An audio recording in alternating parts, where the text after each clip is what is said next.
Baik, kita mulai ya. Bismillah. Assalamualaikum warahmatullahi wabarakatuh. Waalaikumsalam warahmatullahi wabarakatuh. Alhamdulillahi rabbil alamin. Hamdan katsiran tayyiban mubarakan fih. Kama yuhibbu rabbuna Allahu wa yardah. Wa asyhadu an la ilaha illallah wahdahu la syarika lah. Wa asyhadu anna Muhammadan abduhu wa rasuluhu alladzi la nabiyya ba'da. Allahumma salli wa sallim wa barik alaih. Assalamualaikum. Ya, anda sekalian rahimani wa rahimakumullahu jami'an. Bersyukur kita hanya kepada Allah Azza wa Jalla yang selalu memberikan kita nikmat-nikmat yang begitu banyak.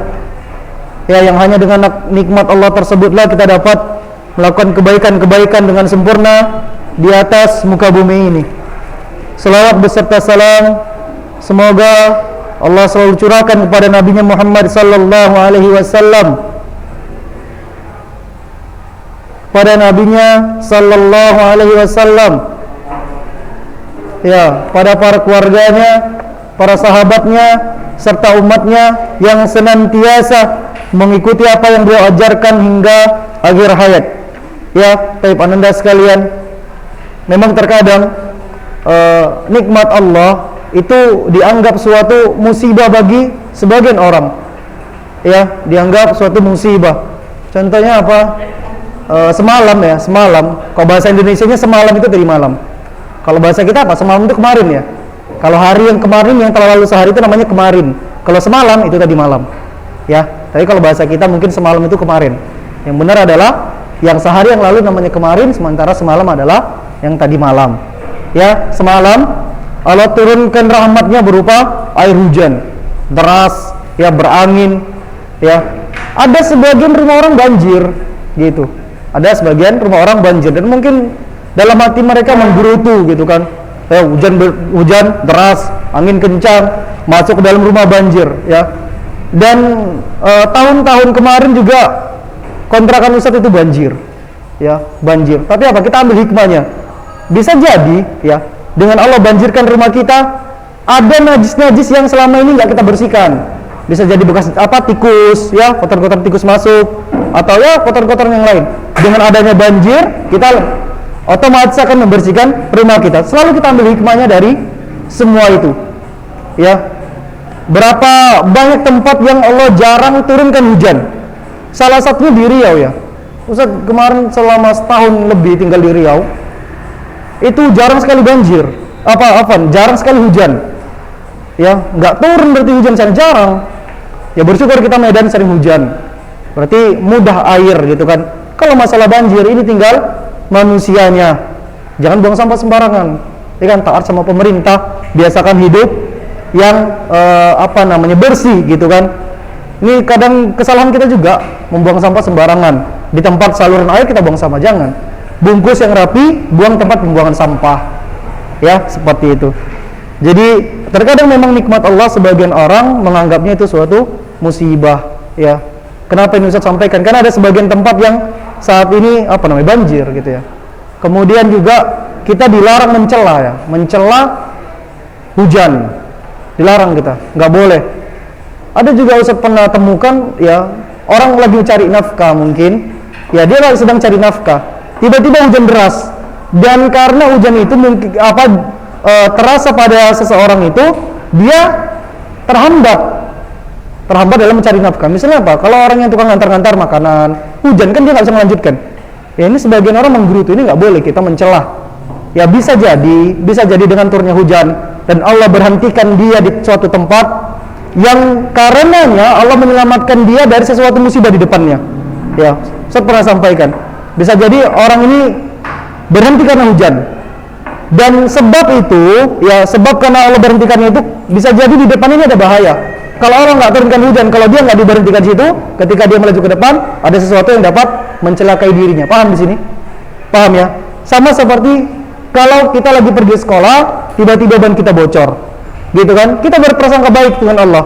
Ya Allah, bisa jadi di hadapanku ada bahaya, sehingga Engkau berhentikan aku di sini karena banku bocor. Paham di sini? Paham ya? Jadi harus selalu berpikir seperti itu kepada Allah Subhanahu wa Ta'ala. Oke, kita lanjutkan ya. pembahasan tentang akidah, yang mana kita kemarin baru sampai pertanyaan yang kedua, ya. Masya Allah, bukunya yang ini, bukunya yang hijau. Nah, gak ada, belum diambil. Yang belum punya nanti diminta ya. Iya, yang udah ada, ya bagus. Yang belum punya nanti diminta. Ya, jangan ada yang ketinggalan. Ya, setiap hari dibawa 3 buku ya. Satu yang ini, kemudian 2 yang sifat salat Nabi, sama satu lagi adalah buku hadis ya. Baik, masya Allah ya. Jadi itu ada yang belum. Baik ya. Anda sekalian, ini buku ini sangat bagus sekali, Ustaz bilang. Sangat bagus sekali. Ya. Dia pertama ringkas. Ya, namun isinya sudah cukup untuk bekal kita. Terutama antum yang masih awal sekali belajar di dasar. Ya, lihat pertanyaan pertama. Kenapa Allah Azza wa Jalla menciptakan kita? Kenapa Allah Azza wa Jalla menciptakan kita? Ya, di situ firman Allah Subhanahu wa taala, "A'udzubillahi minasyaitonir rajim, wa ma khalaqtul jinna wal insa illa liya'budun." Ya, dan tidaklah aku ciptakan jin dan manusia kecuali untuk beribadah kepadaku. Ini luar biasa sekali. Dan ini telah kita bahas. Ya, kemudian yang kedua, bagaimana caranya kita beribadah kepada Allah? Ya, di situ dalilnya surah Al-Bayyinah ya, wa ma umiru illa liya'budullaha mukhlishina lahuddin. Ya, padahal mereka tidak disuruh kecuali supaya menyembah Allah dengan ketaatan kepadanya. Ya, dengan memurnikan ketaatan kepadanya. Nah, sekarang kita masuk pertanyaan yang ketiga. Ini yang pertanyaan yang baru ya. Iya, baru kedua yang kemarin ya, yang ingat. Atau sudah yang ketiga? Apakah kita menyembah Allah Azza wa Jalla dengan khauf dan tama', dengan rasa takut dan pengharapan? Ya, jawabannya iya. Jadi seseorang itu ketika dia beribadah kepada Allah, dia harus memiliki 2 syarat ini. Pertama, dia memiliki rasa takut. Yang kedua, dia harus mempunyai di dalam dirinya pengharapan kepada Allah. Nah, di sini dikatakan kita menyembah Allah Azza wa Jalla dengan penuh rasa takut dan tama', pengharapan. Sebagaimana firman-Nya ya di surah di dalam surah Al-A'raf ya ayat 56, wada'uhu khaufan wa tama'an, dan berdoalah kepadanya dengan rasa takut. Takut di sini maksudnya kita takut tidak diterima sama Allah. Kita takut doa kita tidak dikabulkan sama Allah. Kita takut ibadah kita tidak diterima sama Allah, mungkin karena kekurangan syarat yang ada pada diri kita, gitu kan. Dan harapan. Kita berharap sama Allah supaya ibadah kita diterima, supaya doa kita dikabulkan. Jadi seseorang ketika dia beribadah kepada Allah harus punya 2 rasa ini. Yang pertama, dia memiliki rasa takut ibadahnya tidak diterima, takut doanya tidak diterima. Dan yang kedua, dia harus memiliki rasa berharap kepada Allah. Ya, berharap agar ibadahnya diterima, berharap agar doanya diterima. Paham di sini? 2 rasa ini harus antum miliki. Baik. Sebelumnya di pelajaran hadis juga ada syarat diterimanya ibadah. Ada 2 juga syaratnya. Yang pertama harus ikhlas karena Allah. Yang kedua harus ada tuntunannya dari Nabi sallallahu alaihi wasallam. Ya, kalau tidak ada 2 syarat ini, amalan ibadah seseorang itu juga ditolak. Yang pertama niatnya ikhlas, yang kedua harus ada tuntunannya dari Nabi sallallahu alaihi wasallam. Nah, ini juga salah satu syaratnya, 2 ini. Yang pertama syaratnya harus memiliki rasa takut, yang kedua harus memiliki rasa pengharapan. Ya, di sini sabda Nabi sallallahu alaihi wasallam, ya, as'alullahal jannah wa a'udzu bihi minan nar. Ya, masya Allah sekali ya.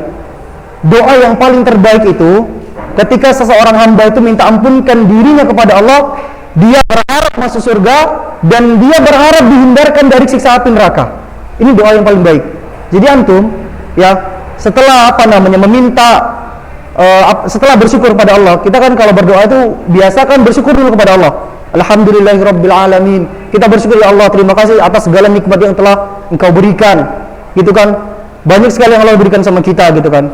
Kemudian baru berselawat kepada Nabi Muhammad sallallahu alaihi wasallam. Jadi antum biasakan berdoa itu bersyukur, berselawat, baru minta. Naam, usahakan ya, permintaan yang utama adalah antum minta diampunkan sama Allah, ya, berharap juga kelak mendapatkan surganya, dan berharap juga dihindarkan dari siksa api nerakanya. Ya, siksa api nerakanya dan siksa kuburnya. Naam, seperti itu. Paham di sini? Baik ya. Dan ini doa yang paling utama. Selebihnya baru untuk minta segalanya. Minta mudahkan urusan, minta mudahkan ujian, ya, minta belikan sama Allah sesuatu. Ya Allah, gitu kan. Handphone di rumah ini buat belajar daring udah mulai rusak, ya. Udah banyak gambar petir di layar gitu kan, pecah-pecah gitu kan, dibuat adik buat main gitu kan. Maka minta sama Allah, ya Allah belikan, ya gantikan HP baru. Baru setelah itu minta sama orang tua. Kayak gitu, ya. Baik. Jadi di situ dikatakan, ya, sabda Nabi Muhammad SAW tadi, saya meminta kepada Allah agar dimasukkan ke surga, dan saya berlindung kepada Allah dari neraka. Ya, ini jangan sampai kalian tinggalkan dalam berdoa. Ya, berdoalah kepada Allah, ya, meminta surga dan berlindung dari api neraka. Karena kalau kita tidak meminta ini, kita termasuk orang yang sombong. Kenapa sombong? Kita tidak berharap surga Allah. Ini sombong. Kita tidak takut sama neraka Allah juga sombong. Siapa kita gitu kan? Ya, baru sakit kepala sih kita udah menggigil badannya kan, Masya Allah ya. Baru tertusuk duri udah nggak bisa sekolah misalnya, nggak bisa berjalan. Ya, kita ini lemah gitu kan. Allah kasih sakit gigi ya. Allah kasih sakit gigi. Mungkin di antara antum ada yang pernah sakit gigi. Ya, alhamdulillah Ustaz belum pernah. Tapi Ustaz pernah ngalamin sariawan di dekat gigi. Itu Masya Allah sakitnya. Sariawan tapi di dekat gigi. Jadi lukanya itu terkena gigi, tergesek gitu. Allahu Akbar. Malam nggak bisa tidur gitu kan. Malam nggak bisa tidur, ini luar biasa sakitnya. Ya, itu kalau untuk menghafal Quran itu nggak usah rasa antum nggak bakal bisa konsentrasi lagi. Ya, jadi memang kalau kita sedang sakit, sedang lapar yang sangat gitu kan, ya sedang kelelahan, kita tidak bakal bisa konsentrasi. Jadi kalau ada sedikit saja sakit, ya maka akan terganggu semuanya. Tapi yakinlah Anda sekalian, ya tidaklah Allah memberikan rasa sakit, rasa takut, sedih sampai ketusuk duri, kecuali bagi mereka yang sabar Allah akan hapuskan dosa-dosanya. Pernah dengar hadis seperti ini? Ya, Allah tidaklah memberikan rasa sakit, sedih, ya, galau gitu kan. Kemudian sampai dia tertusuk duri, kalau dia bersabar, kecuali Allah akan pasti Allah akan ampunkan dosa-dosanya. Ini luar biasa kita menjadi seorang muslim. Banyak keutamaan-keutamaannya. Ya, banyak sekali keutamaan-keutamaannya. Ya, dibandingkan mereka orang yang di luar muslim, itu mereka nggak dapatkan bagian apa-apa. Walaupun mereka menginfakkan semua hartanya, membantu orang-orang susah, kalau mereka belum syahadat tidak berarti. Tapi kalau mereka bersyahadat, semua kebaikannya akan Allah berikan kembali, dan kesalahannya Allah akan hapuskan. Tapi kalau mereka nggak bersyahadat sampai akhir hayatnya, maka sia-sia yang mereka lakukan. Ya, walaupun mereka terkenal dengan orang yang baik. Ya, orang yang baik timbangannya bukan hanya di mata manusia, tapi syaratnya harus di mata Allah dulu. Ya, harus di mata Allah dulu. Sama seperti kita. Mungkin di antara kita gini, Ustaz, ada kawan anak baik sekali, sering bagi kami makanan, sering traktir, Masya Allah baik sekali. Kita minta tolong apapun ditolong, tapi dia nggak sholat. Apakah dia termasuk orang baik? Lah, dia bukan orang baik. Ya, karena timbangannya adalah dia sholat dulu 5 waktu, dia baik dulu sama Allah, tunaikan hak Allah, baru kalau dia melakukan amal-amal kebaikan, baru dia dikatakan orang yang baik. Paham di sini? Meskipun seorang yang dikatakan baik itu diantara kita, dia tidak mencuri, dia tidak berzina, tidak pacaran misalnya, ya, dia tidak menipu orang lain, tapi kalau dia tidak sholat, maka dia dikategorikan bukan orang baik. Ya, insyaallah ya, sampai hadis yang ketiga. Cepat kali waktunya selesai. Ya, sampai hadis apakah kita menyembah Allah? Ingat ya, menyembah Allah dengan rasa takut dan berharap. Ya, takut agar ibadah kita tidak diterima, kemudian kita berharap agar ibadah kita diterima, dan kita berharap kita diampunkan sama Allah, kita berharap doa-doa kita dikabulkan sama Allah Subhanahu wa taala. Tip ya, Anda sekalian, rasa cukup untuk pagi ini. Udah semua, ada di sini semua ya. Ya, subhanakallahumma wa bihamdika asyhadu an la ilaha illa anta astaghfiruka wa atubu ilaik. Assalamualaikum warahmatullahi wabarakatuh.